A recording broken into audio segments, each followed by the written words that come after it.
Bonjour à tous, c'est Minifixio. Avant tout, est-ce que vous connaissez BibiCollab?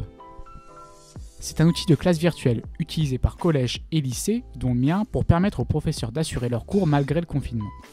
L'outil propose différentes fonctionnalités comme un chat global pour la classe, des fonctions de dessin sur le tableau, ou encore la possibilité d'utiliser son micro pour intervenir et poser des questions.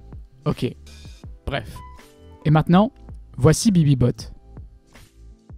C'est une petite application que j'ai développée durant mes classes virtuelles et qui permet de contrôler un robot qui se connecte sur la classe en question et qui peut effectuer toutes sortes de tâches. Déjà, vous pouvez, via le panel de contrôle du robot, le faire interagir dans la classe en envoyant des messages soit textuels, soit vocaux, du style « Bonjour à tous ». Ensuite, il y a également une soundboard qui permet de jouer des sons qui seront diffusés à travers le micro du bot. Alors, il y a aussi des fonctions de dessin qui vous permettent de choisir une image qui sera dessinée proprement par le bot sur le tableau de la classe. Et enfin, vous pouvez choisir d'activer certaines commandes pour le chat auxquelles tous les élèves peuvent avoir accès. Par exemple, là je fais !aide qui permet de lister toutes ces commandes. Vous pouvez effectuer des calculs, avoir des mèmes et plein d'autres commandes que je vous laisse découvrir. Et de plus, les élèves de la classe peuvent également avoir accès aux fonctions de dessin avec la commande !dessin accessible dans le chat. Bon, ok. Et comment l'installer? Je vais d'abord vous montrer sur Mac. En premier lieu, vous avez besoin de la librairie Node.js et de son gestionnaire de paquets NPM installé avec.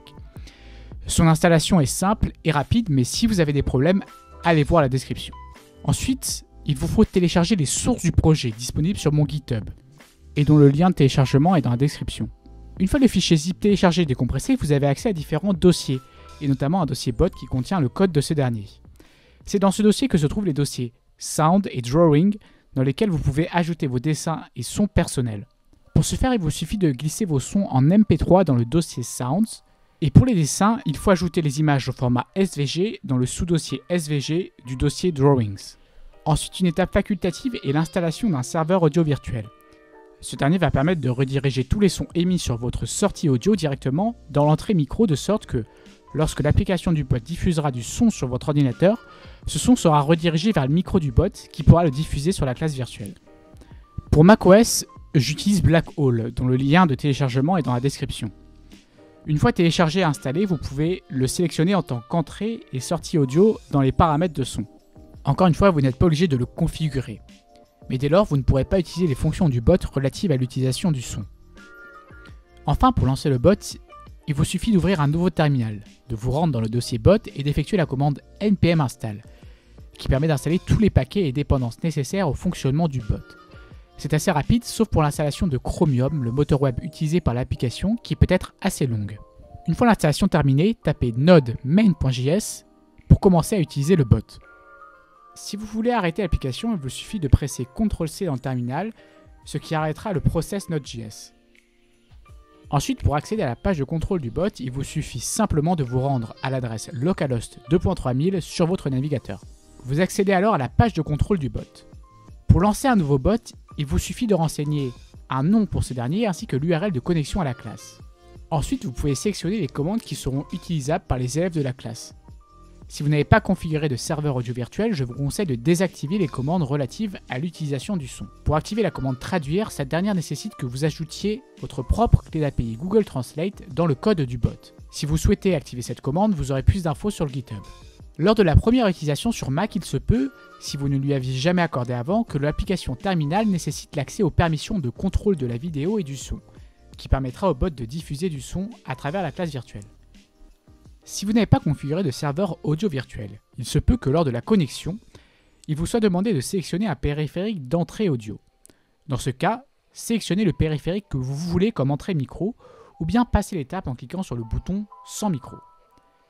Si le bot reste bloqué sur la page de configuration de l'audio ou de la vidéo, vous pouvez cliquer sur le bouton passer la configuration audio ou bien le bouton croix de l'image interactive disponible sur le tableau de bord.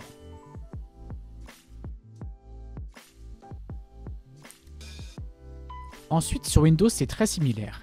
Il vous faut télécharger Node.js, l'installer. Si vous avez des problèmes, allez voir dans la description.